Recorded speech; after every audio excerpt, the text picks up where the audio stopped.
Welcome everybody back to the Dividend Diplomats YouTube channel. We've got Bert and Lanny here, and this is for the millions and millions of dividend fans out there. Hit our subscribe button, give us a thumbs up as we provide another financial education video for you.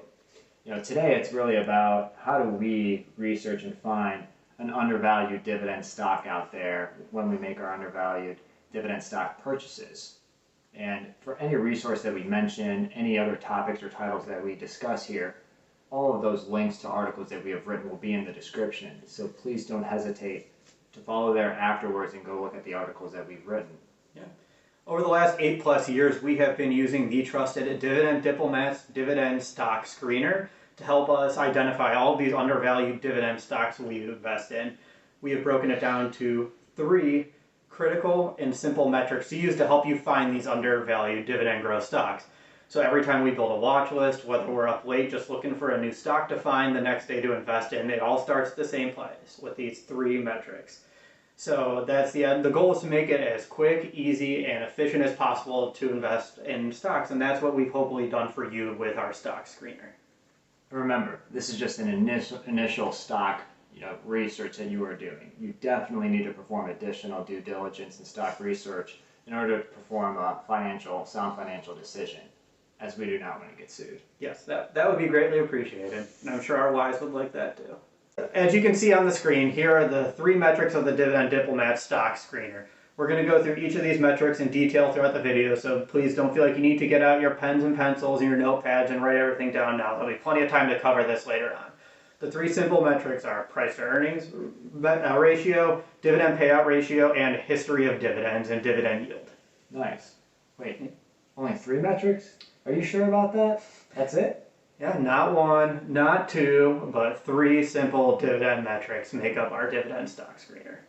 That's it, folks. 3 metrics of the Dividend Diplomat Stock Screener. As Bert said, it's the price to earnings ratio, payout ratio, and then a combination of dividend yield and growth. Let's dive in. All right, here we go. Now, I know we said earlier we wanted to actually take you through an actual live example of using our Dividend Diplomat Stock Screener. And as Bert stated earlier, potentially patent pending.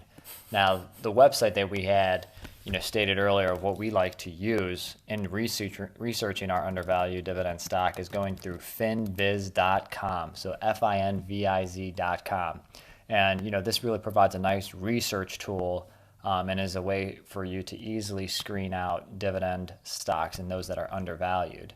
Now, as we stated earlier, there are not 1, not 2, but 3 metrics of the Dividend Diplomat Dividend Stock Screener. Just to recap, the 3 metrics are, first, the PE ratio less than the S&P 500. Second, the dividend payout ratio less than 60%. And lastly, we review the dividend yield and the dividend growth history for each of the stocks we're reviewing. And as Bert stated, really comparing that to the S&P 500 or that broader market. So we also have here pulled up what those PE ratios and the dividend yields look like for the S&P 500. One, for the PE ratio, the S&P 500 is looking at 21.19, which we can see here. It took a little bit of a dip, and then it's slowly come back due to the coronavirus pandemic.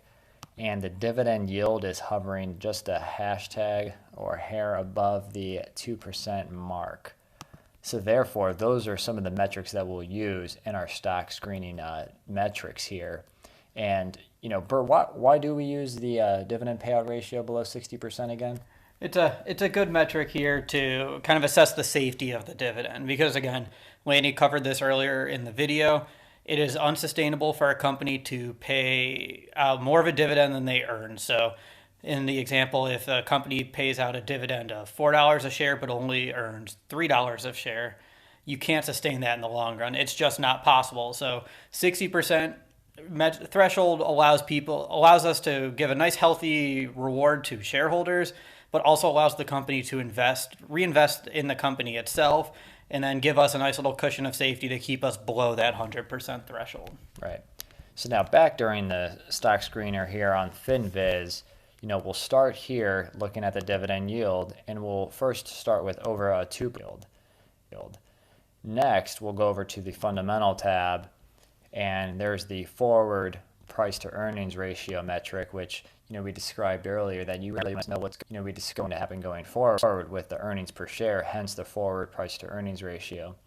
And because there's no 21.1, we'll have to be under 20 in this case. I think that should cover most of them.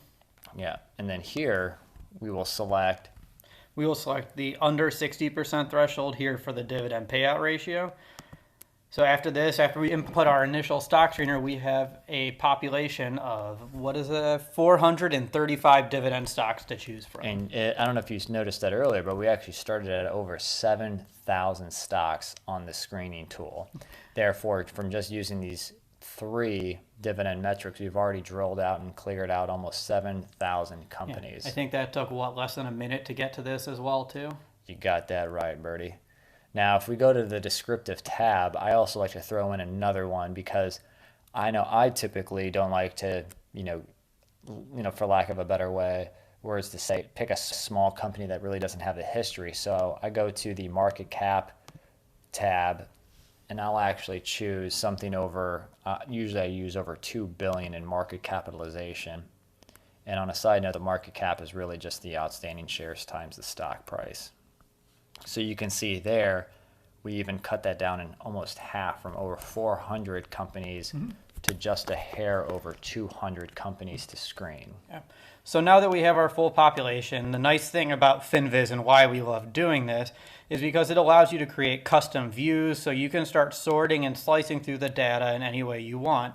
So here what we're doing is we like to sort by market cap so we can see which of these 222, which ones are the largest, some of the more established companies out there. If you look at the first company on the list, we have Johnson & Johnson. There's a lot of great stuff going on with that company now. Not only are they a dividend aristocrat, they're also a dividend king. They just increased their dividend as well. So back in April, they increased over 6%. And you got to think that was right in the heat of the coronavirus pandemic. So being able to do that during that crisis time period, really says quite a bit about the company. And, again, side note, a dividend aristocrat, 25 plus years, and they actually are a dividend king. Oh, what's a dividend king, Bert? Dividend king has over 50 years. Yeah, let's just say that company's few and far between. La Familia with the dividend kings is very small. And then to go into the second company here on this list, we have JP Morgan Chase. I don't know if you've ever seen one, outside of branch. But yeah, they're pretty much one of the largest, if not the largest in the United States. I think they're run by some guy named Jamie Dimon. I don't think too many people know about him, though. The GOAT. And you can see here their metrics. They have an over 4% dividend yield, approximately 10 forward price to earnings ratio, and their dividend payout ratio is what, Bert? That looks like 38% to me. Yeah, so it shows that it's very, the dividend has a lot of room to grow, more than likely is going to stay around during this time period. And, comparative to the market, you get a better yield than the S&P 500 and a significantly lower price to earnings ratio. Yeah, so we don't want to spend the rest of this video going through our stock screener, but hopefully what we were able to demonstrate to you here during this quick episode is to show you how easy it is to use our metrics to quickly find a population that you want to investigate further. Using a site like FinViz, we like it because of how easy it is to sort the data. There are a lot of other metrics you can use too. So now that you have your population, if you want to review a company's debt, you want to look at their debt to equity, their current ratio, you can just start clicking through the tabs, filtering, and setting any metrics that you would like to. Thanks, Bert. And like he said, you can start sorting and not just adding other characteristics, but you can see who has the highest dividend yield, who has the highest or lowest payout ratio, and you can really slice and dice the information using FinViz. And no, we are not affiliated with FinViz, so FinViz is getting some free kudos from Bert and I. Yeah, we just like using it that much. Yeah, so please, FinViz, keep this free and open for all of us. Man, everyone, thanks for hanging in there with us. We really appreciate it. We know that was a lot of content thrown your way. Don't worry, if you feel like you missed out on something or you want to learn more, we're going to include links to our website in the description box below. Thanks a lot, Bert.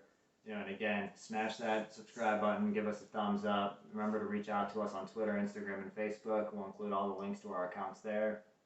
Yeah. So if you need us, you know how to get a hold of us. This is the Dividend Diplomats. Over and out.